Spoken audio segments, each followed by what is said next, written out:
morning, everybody. I am here to show you guys an in-depth view of the Good and the Beautiful Level K.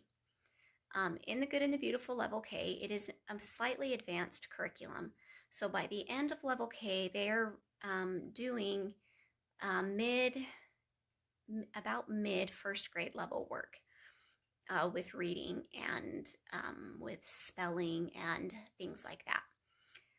Also, there are 5 units in the Good and the Beautiful Level K, and there's mini readers and a reader. So I'm going to show you a brief look of what it looks like.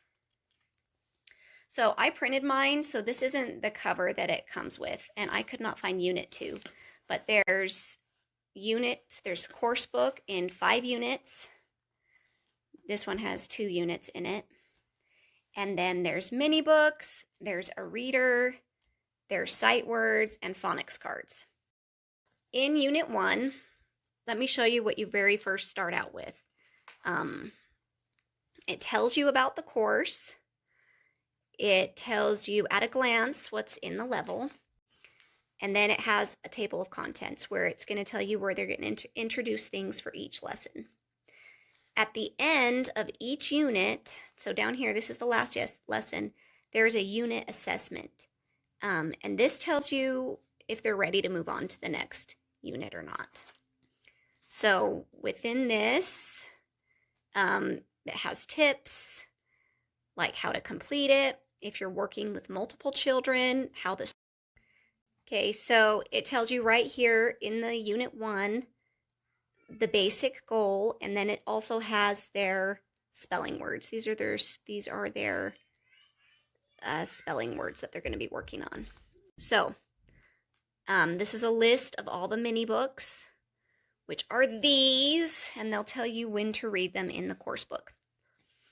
So, and then there's sight word ladders. My son likes these. When we first started out, he wanted to do rainbows, and now he's just into really fast coloring, so it's kind of all over the place. But as they master each ladder, they get to color a certain thing. So that's been highly motivating for him. Okay, so lesson 1 starts out pretty basic. You look at the picture, you're going to talk about it, and it's 2-letter words, guys. 2-letter words. So s, and then they're going to trace the word. I mean, it's very basic. And then they want you to practice sounding these words out. So you're going to say am. Let's say the sounds in the word am. Am. And then they write it. So that's their spelling. You know, and it goes on with 2-letter words pretty smoothly. And then they have to start reading these little sentences. And it does pretty good. And then it starts introducing sometimes a few words that are not like is. S has the second sound of it, which is z. My kids have never had a hard time, but it does introduce some words that are what I like to call jump words. It's a little bit of a stretch, and it's not on the sight word thing maybe just yet. There is activities that they can do that are hands-on, that are. By lesson 6, you're doing 3 words, which if you had done the primer, this shouldn't be too hard. You're doing 3 words, you know. And so it goes on like this, and there's some hands-on stuff. I feel like it moves pretty fast, especially towards the end. Oops. Towards the end, my son was kind of having a hard time. We had to split the lesson up into 2 days because this is kind of a long lesson, this very last one. So then when they finish Unit 1, you go to the assessment. And they need to be able to read this in 60 seconds. As you can see, the first time my son did it, he did it in 2 minutes. So we practiced a little more. I didn't end up writing the score in this. It's in another book. And then the reading assessments are in the back of the course book, which is here. Okay, so then you're going to move on to the reading assessment, which is in the back of the course book. As you can see, my son really progressed. We've been moving really slow through the level K, and I'm okay with that since it's ahead, but I'm just really impressed with his scores. I personally would split this up into 2 or 3 days. 4 days if you need to, that's fine. Some of these words were really easy, but it throws in words like want. It's kind of a challenge for them. They probably don't know how to sound that word out because it doesn't use the phonics rules that they've used yet. So when he was reading and he couldn't read what or want, I would just, if he didn't get it within a couple of seconds, I just say the word for him. And then don't make it stressful. Don't make him sound it out. Just say the word for him. And then there's these other assessments that I'll talk about too. So that is Unit 1. Unit 2, and I'm so sorry, I could not find my book for this that I printed for him, so I just printed a few highlights I wanted to show you.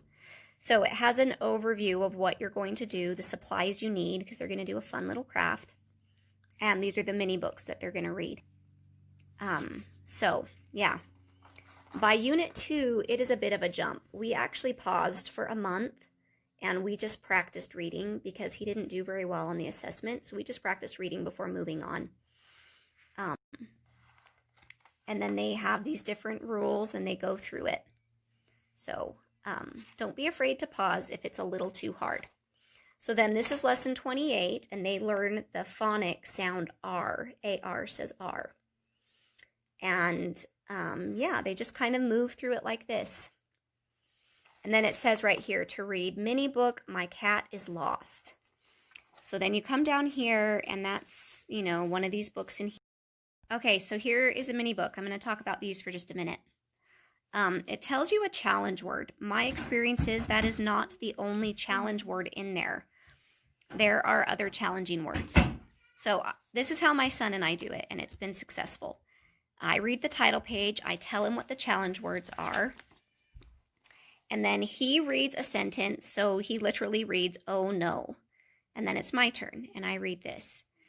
And then he reads the next one. I find it helps move it through it quicker. Now, the thing about the mini books is that there's going to be words that are not listed in the sight word packet and not ones that you've learned in the course book. So they have jump words in there, and don't be afraid to just, if they don't get it, just read it for them. So this tells you when to read it. You're going to read the book twice. And so you're going to read it once here, and then at another time it'll tell you to read it again. So then you come to the end of the unit, and it's just a review of everything in the unit. If you need to, you notice your kid is struggling, spend more time reading the mini books, spend more time reading the reader, spend more time just practicing. So then they're going to do this assessment. Sometimes the assessment has a mini book in there, and it's a longer lesson. And then I showed you the assessment B. This, at the end of Unit 2, you don't move on to Assessment A again. They move you to Assessment B. Again, do it, and don't do it in one day. Do it in a couple of days. So Unit 3 and 4, I combined. So just know it always starts out easy in the unit. So Unit 1 is really easy. That's why I highly encourage people when they're like, this is too easy. Make sure that you're looking farther in the unit because it gets hard quick. You know, they're reading harder things by it. And they have to read all these sentences, and it just gets more challenging quick. So, and then, you know, at the end, there's a unit review. Always a unit review, and then the assessment. This one you do again. You're going to do the assessment B, I believe. So you do the assessment B again, and you mark their time. So, yeah. And then Unit 4 is more of the same. They just keep going to just practice. Unit 5, so far, we're 12 lessons from finishing. It is all review. There is no new concepts introduced. It is all review. And I guess there might be, but they're, yeah, so this unit, there is just a lot of review. Just a lot of review. And then towards the end, we're going to be doing the assessments again. For the last time, Lesson 118, we're going to do Assessment A. Lesson 120, we're going to do Assessment B. And then we will see how well they progress. And yeah, I'm just excited. It's working good. So how the readers work is they're supposed to read this on their own. It tells them a time when they can do it. It starts off really easy and it progressively gets harder. So see, it just progressively gets harder. But this is stuff they should be able to read on their own. It shouldn't be too hard. Now, I never actually have my son read it alone because he tends to guess. So we read it together, and after we've read him a couple of times, then he reads it on his own. Phonics cards, they only need to go to phonics cards 58. Okay? And we just go through and practice them. I printed off another copy of the sight words, and I hole punched with this little ring thing.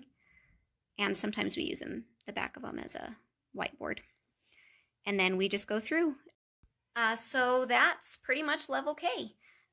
Anyway, so that is a look at it. My biggest thing, if I were to give anybody advice going through it, is don't be afraid to take it slow.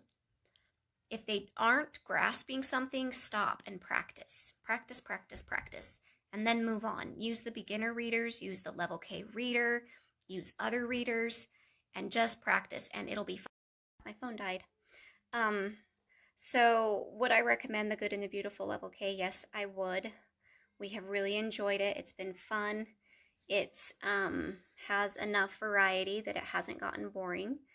And overall, I'm quite happy with it. I think there's some things we had to change, but they're just personal preference. So yeah, I highly recommend it. And if you want to see any more or any other questions than what I showed, let me know and message me and I will address those. Hope you guys have a good day.